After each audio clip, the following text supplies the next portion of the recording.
visited Edinburgh? Beautiful city. No matter what time of year you go, the castle that sits at the center of the city is awe-inspiring.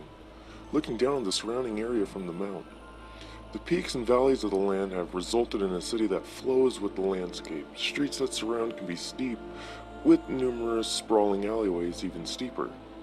It is here that we find the flesh market close. It could be mistaken for any other darkened causeway in the city. It sits among the shops and tourist traps, relatively non-threatening, and can be used as a shortcut to get down to the station if you're in a hurry. The name has been justified through some who point out that flesh markets were a local term for butchers, and through others who suggested a hangout of women who the first vocation. These are incorrect. There is a market on the close, but flesh is not the product. It is the currency. Market hours are dusk until dawn, and the entrance fee is one mouthful of your own blood. Prepare a glass, and progress down the alley. As you get halfway down, swig from the glass and spit it against the wall. The blood will bubble and spread across the wall, coagulating into a hardened scab. This will then start to flake and scatter. A rather anticlimactic door will be revealed beneath. Stepping through it is disorienting, as logic will tell you that you are stepping into a building. The space you are stepping into has no walls, with darkness shrouding the edges.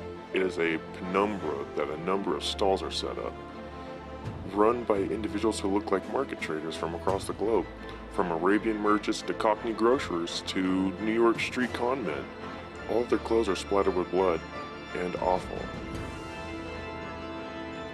These figures will entice you to come speak with them and will gesture to numerous signs around their stalls regarding the sales that they are currently having. Upon approaching one of the stalls, they will start to pressure you to make a deal with them. You are certainly welcome to do so, and the products that are available are certainly worth consideration. Starting at the cheap end of the spectrum, you may wish to offer one breath. A lungful will net you knowledge of weather for the next day. In itself, a rather pointless purchase in this age of smartphones and the Met Office, but centuries ago invaluable. Taking this offer will result in the seller reaching out with his hand flattened and quickly grasping it into a fist. The air will literally be stolen from your lungs and cause a few moments of gasping as you catch your breath. Are you attached to your fingers? How attached? I mean, do you reckon you can do without your little finger? The sale will provide you with instant forgiveness from any one person you desire for any wrongs you may have encroached against them. Agreeing to this one will cause the trader to grin and shout, "One Ubistum special, coming right up." They will lunge forward and grab your wrist, pinning it to the table. Don't resist, because no one likes a tough sell. A flash of steel and you will be minus one digit. Just remember, you can only pay twice. Now make no mistake, it will hurt. There will probably be a lot of blood, and if you don't take care of the wound, it may even get infected. As the price goes up, you may want to consider taking precautions regarding what you trade. Tourniquets and sutures would certainly not go amiss. Now, some trades will seem familiar and may hark back to stories and legends that have existed for millennia. This is the influence that the market has had on our culture. Leeching in over the centuries, a pound of flesh will make it impossible for the next person you make a trade with to renege on the deal. Especially useful if you don't trust the company you keep. It has no use within the market, as all of the other traders here are trustworthy and will honor a purchase to the letter and the spirit. Best to leave this transaction until last. How about one of your eyes? Depth perception is overrated anyway. Offering up one of them will allow you to converse with your avian friends. You'll be able to call down the birds from the trees and they'll be able to answer any questions you may have. It is advisable that you avoid ravens. They have their own agenda, and it is not in your best interests. The salesman will grab you around the throat and slowly prise his finger right into your socket. A snap of the wrist and your visual organ will rest in their palm. Another snap and it'll disappear. It is at this point that you may want to consider stronger measures to ensure your survival of payment. In this strange little world of ours, the market is hardly the strangest. Artifacts and incantations exist that can allow the body to continue to function long past the point at which more coils would be shuffled from. One or two can be picked up here, but few are willing to live without their sexual organs. It seems eternity is that a little bit colder without the ability to get your rocks off. I'm not going to go into the details of how they are taken. Suffice to say that it is unpleasant and messy. At this point, the price has become a little more vital. What would you take from your stomach? In this deal, it would merit you the ability to understand the desires of anyone you talk to. While you converse with them, your mind will be filled with the images of which that they could covet the most. This would provide a significant advantage to any budding salesman, and the deal has been taken up several by the stallholders themselves.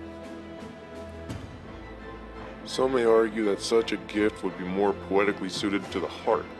That vascular muscle, however, is a part of an altogether different deal.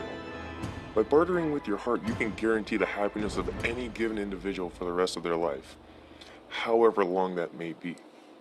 The removal of these types of organs can be significantly painful, but the dealers will allow you a moment to prepare yourself before they will produce a short, keen blade. One practice swipe later, and they will be digging into your tissue. They have unerring accuracy and a level of cleanliness that rivals a surgeon. Now, it is acknowledged in some places that once the deal has been sealed, a buyer may have second thoughts and may want to back out. This is not one of those places. Most of the contract is left unspoken, but you are expected to have done your research. The buyout clauses are a killer. Whilst most of the body can be put on the table, there are limitations.